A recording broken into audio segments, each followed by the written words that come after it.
जय Hind. Hello students, कैसे हैं? आई होप आप मस्त होंगे, स्वस्थ होंगे और अपनी पढ़ाई में व्यस्त होंगे। वैसे बहुत से स्टूडेंट्स का कमेंट्स आया कि सर नवरात्रि चल रहा है तो पढ़ाई नहीं कर पा रहे हैं। देखिए, ये आस्था का विषय है और नवदुर्गा जो है तो मैं बताता हूँ आपके लिए कि नवदुर्गा में सभी के लिए उपासना करने चाहिए। बट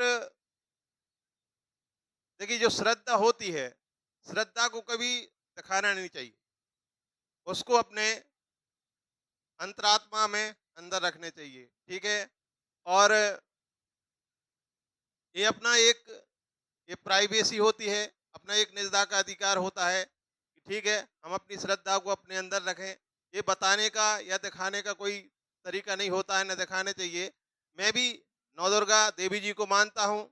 देखिए, जैसे कि मैं बताता हूँ आपके लिए। देखिए, देवी एक नारी शक्ति का ये स्वरूप है। ठीक है ना, नारी शक्ति के रूप में इनको पूजा जाता है और लोगों की श्रद्धा इनसे जुड़ी होती है। नौ नौ दुर्गा के जो नौ नाम होते हैं, देखिए क्या क्या होते हैं।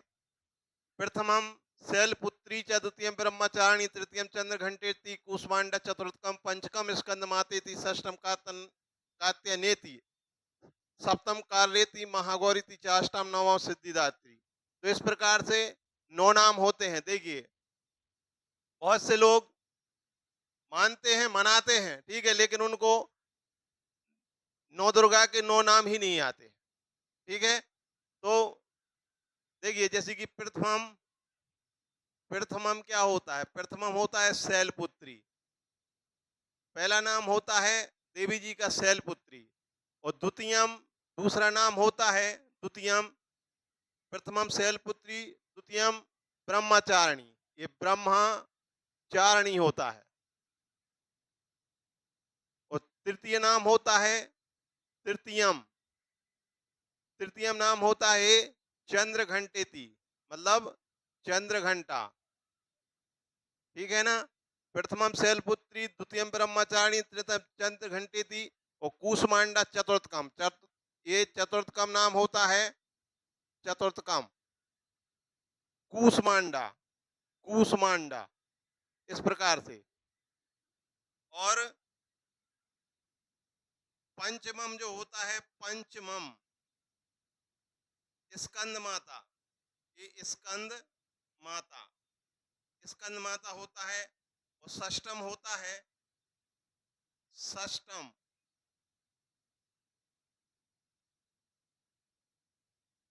कात्यायनीति। कात्यायनीति, ठीक है। सप्तमम होता है सप्तमम, ये होता है काल रात्रि। काल रात्रि। और अष्टमम, देखिए, प्रथम शैलपुत्री, द्वितीयम ब्रह्मचारिणी, तृतीयम चंद्रघंटा, कुष्मांडी, चतुर्थम पंचकम स्कंदमातेति, षष्टम कात्यायनीति, सप्तम कार्यति, महागौरीति, चाष्टम। और अष्टमम जो होता है, अष्टमम महागौरी। ये महागौरी होता है, महागौरी। नवमम होता है सिद्धिदात्री। सिद्धिदात्री। तो इस प्रकार से देवी जी के नौ नाम होते हैं। देखिए, पहला नाम शैलपुत्री, दूसरा नाम ब्रह्मचारिणी, तीसरा चंद्रघंटा, चौथा कूष्मांडा और पांचवा स्कंद माता और छठवां कात्यायनी। कात्यायनी मतलब इसको कात्यायनी, कात्यायनी। और सातवां नाम होता है देवी जी का कालरात्रि। आठवां होता है महागौरी और नौवां होता है सिद्धिदात्री। तो इस प्रकार से नाम भी आपके लिए मालूम होने चाहिए। और थोड़ा सा ये है कि नवदुर्गा में जो कार्यक्रम होते हैं, बच्चों के भी कार्यक्रम होते हैं, वयस्कों के भी होते हैं, महिलाओं के भी होते हैं, देवी गीत भजन भी होते हैं। थोड़ा मेरा सभी से अनुरोध ये है कि जो इसमें बहुत ज़्यादा साउंड पॉल्यूशन होता है, ध्वनि प्रदूषण जो होता है, तो उस पर कंट्रोल करने चाहिए, क्योंकि इससे बच्चों की जो सुनने की क्षमता है तो उस पर बहुत ज़्यादा प्रभाव पड़ रहा है। तो ये अब लोगों के लिए थोड़ा जागरूक होने चाहिए इस मामले में, क्योंकि छोटे छोटे बच्चे रहते हैं, पास में ही पंडाल लगा है, और लोग क्या करते हैं कि दिन रात बिल्कुल बहुत ही हाई स्पीड पे, हाई रेजिडेंस पे, फ्रीक्वेंसी पे जो लाउड स्पीकर बजाते रहते हैं, और छोटे छोटे बच्चे हैं तो उनके कानों में बहुत ज़्यादा आवाज़ जाती है, तो उससे क्या होता है कि उनकी सुनने की क्षमता में प्रभाव पड़ता है। तो इस प्रकार से थोड़ा सा कंट्रोल करने चाहिए। बाकी यदि आप देवी जी को की उपासना करते हैं, 9 दिन उपासना करते हैं, तो बढ़िया तरीके से उनको अपने श्रद्धा भाव से, ठीक है, लोगों को दिखाना नहीं है कि भाई हम देवी जी को मनाते हैं, उनकी उपासना करते हैं, ठीक है, उनकी आरती कीजिए, स्तुति कीजिए, ठीक है ना। बहुत सी उनकी आरती स्तुति है, ठीक है। जैसे कि एक मैं बताता हूँ कि तवचा किलना स्तुति रम के सकल शब्द में किलते तनु निखिल मूर्तिशो में भवदन्न वयो मन सजासु वही प्रसरासु चा इति विचिंत समता से वे जगत जात में त्रम स्तुति जपार्चन चिंतन वर्षता खलु काल कलास्ती चा प्रातः स्मरामि सरदिंदु करो जब लाभाम सात द्रत्रवन कुंडल भार भूषाम दिव्याय धैर्य सुनी सत्ताम रक्तोत्पलाप चरणाम भस्ताम भिलास धात्रीम धात्रीम समस जगताम दुरिता पहंत्रीम संसार बंधन में मोचन हेतु भूताम मायाम प्राम समधि गभ मिश्रो। देवी जी के लिए, जो दुर्गा के लिए, उनकी तुलना एक कहने चाहिए कि बहुत, मतलब किसी से नहीं की जा सकती। वो महास्वरूपा है, ठीक है, नारी शक्ति है वो। तो और बच्चों के लिए मैं एक बात और कहना चाहता हूं कि आपके लिए जो सरस्वती है, ठीक है, उनकी स्तुति आनी चाहिए।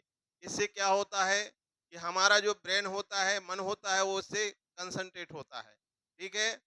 और ये अभी ये आप लोगों का जो समय है, जो आपकी एज चल रही है, जो टीनेजर हैं, ठीक है ना, और जो एडल्ट हो गए हैं, उनके लिए मैं भी कहता हूँ, क्योंकि जो सुबह जो ब्रह्म मुहूर्त होता है, जिसको जो 4 बजे के बाद का जो 4-5 बजे का जो समय होता है, ये मतलब बहुत ही बेस्ट टाइम बताया गया है आपकी स्टडी के लिए, क्योंकि इस समय में सबसे ज़्यादा आपको याद होता है, कोई भी चीज़ आप पढ़ते हैं, ठीक है, तो वो दिमाग में बैठ जाती है। तो आप, ये नियम क्यों बनाए गए हैं कि आपको जल्दी उठने चाहिए, आपको जल्दी सोने चाहिए, टाइम टू टाइम आपको अपना वर्क करने चाहिए, ठीक है ना, समय पे खाना खाना चाहिए, और भी सभी एक्टिविटीज हैं जो वो टाइम पे करने चाहिए। तो इसलिए, ठीक है, कि ताकि आपका जो डेली रूटीन है वो सही तरीके से चलता रहे, ठीक है। तो और आपको कंसंट्रेशन भी करने चाहिए, ठीक है ना। जो जो लोग मेडिटेशन करते हैं ना, तो उनका जो ब्रेन होता है बहुत ज़्यादा, उनकी उसकी कैचिंग पावर बहुत अधिक होती है। तो मैं कहता हूँ कि आपके लिए सुबह जैसे कि कुछ करना है, ज़्यादा नहीं, क्योंकि क्या है कि आप स्टडी करने वाले, अभी आप रनिंग में हैं स्टडी के उसमें, और स्टूडेंट्स हैं, ठीक है ना, तो स्टूडेंट लाइफ में, लेकिन आपको सुबह इतना जरूर कि सुबह जैसे कि आप 5 बजे उठते हैं, ठीक है ना, अपनी डेली रूटीन जो भी एक्टिविटी होती है ना, तो उसको करने के बाद आप 5-10 मिनट जैसे कि ओम का जो उच्चारण होता है उसको आप करें, ठीक है। और जो सरस्वती जो वंदना होती है, उसके लिए पहले हम लोगों को क्लास में सरस्वती वंदना जो करवाई जाती थी, है ना, तो उससे बच्चों का माइंड कंसंट्रेट हो जाता था, ठीक है ना। और उससे क्या है कि जो जो वंदना थी सरस्वती जी की, तो उससे क्या होता था कि बच्चे जब डेली उसके लिए कहते थे, वो करते थे, तो उनका क्या है कि थोड़ा संस्कृत से भी लगाव हो जाता था। देखिए, संस्कृत प्राचीन भाषा है, हमारे भारत देश की जो प्राचीन भाषा क्या है, वो संस्कृत है, ठीक है ना। तो उसमें सब पहले एंशिएंट में संस्कृत में ही सब कुछ पढ़ाया जाता था, ठीक है ना।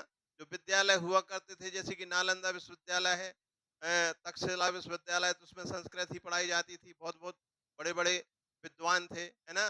तो सरस्वती का जो पाठ करते हैं, थोड़ी सी वंदना है, तो उसमें क्या है कि बच्चों का संस्कृत से लगाव हो जाता है, उनका जो टंग है क्या है, टर्न होने लगता है। बहुत से बच्चे ऐसे कि संस्कृत पढ़ ही नहीं पाते हैं, उसका उच्चारण ही नहीं कर पाते हैं। तो जब स्कूल में पहले डेली जब सरस्वती वंदना की जाती थी, तो उससे क्या है, बच्चों का जो टंग है वो टर्न हो जाता था, वो संस्कृत का उच्चारण पढ़ बोलने लगते थे। जैसे कि उसकी वंदना है, आप उसको डेली करें, ठीक है। या कुंदेन्दु तुषार हार धवला वृता या वीणा वर्धन्य मंडित करा या सुवेद पद्मासना या ब्रह्मास्त्र शंकर प्रमृति देवई सदा वंदता सामाम पातु सरस्वती भगवती निशेष जाड्यापा। तो इस प्रकार की जो ये वंदना है, इसके लिए आप डेली करें, ठीक है। तो संस्कृत से आपको लगा होगा, आजकल के जो बच्चे हैं संस्कृत से बहुत ज्यादा मतलब इस टाइप का लगाव नहीं रखते हैं, नफरत करते हैं सब्जेक्ट में, लेकिन ये कंपलसरी है। आपका मार्क्स इसमें प्लस होता है, आपका चाहे हाफ ईयरली हो चाहे एनुअल एग्जाम हो, और 10th क्लास तक आपको संस्कृत पढ़ना ही पड़ती है। तो मेरा सभी बच्चों से कहना ये है कि आप उसके लिए संस्कृत, देखिए संस्कृत सीखना कोई ऐसा तो है नहीं है, ठीक है, ऑफिशियल वर्क में वो नहीं आती है, ठीक है ना, किसी प्रकार का पत्राचार उसमें नहीं होता है हमारी, वो एक प्रकार से कहने चाहिए कि उस लैंग्वेज को वैसा नहीं रखा गया है कि हमारी राजभाषा नहीं है, लेकिन बट उसके लिए सीखना जरूरी है। क्योंकि यदि आप बहुत डीपली आप कभी अपने वेदों का अध्ययन करना चाहते हैं, ठीक है ना, और आप और भी उपनिषद वगैरह हैं, ठीक है ना, इस प्रकार पुराने पुराने ग्रंथ यदि प्राचीन ग्रंथ आप पढ़ना चाहते हैं, ठीक है ना, तो आपको संस्कृत के विषय में जानकारी होनी चाहिए। वो भाषा भाई कैसे लिखी जाती है, कैसे बोली जाती है, मैं नहीं कि संस्कृत में आप बात करें कुछ भी करें, लेकिन 10th क्लास तक तो आपका बेस आपको कंप्लीट करने चाहिए। 10th क्लास में उसका मार्क्स जुड़ता है भाई, तो ऐसा नहीं उसको आप अवॉइड नहीं कर सकते संस्कृत के लिए। तो नवरात्रि स्पेशल में आज सभी बच्चों के लिए मैं इसलिए ये वीडियो बना रहा हूँ, थोड़ा कि सभी के लिए नवरात्रि की ढेर सारी शुभकामनाएं, ठीक है ना। और आई होप, मैं यही चाहता हूँ, ठीक है, कि देवी जी की कृपा से, ठीक है, आप लोग अच्छे से पढ़े लिखें, ठीक है, और अच्छा अचीवमेंट हासिल करें। जय हिंद।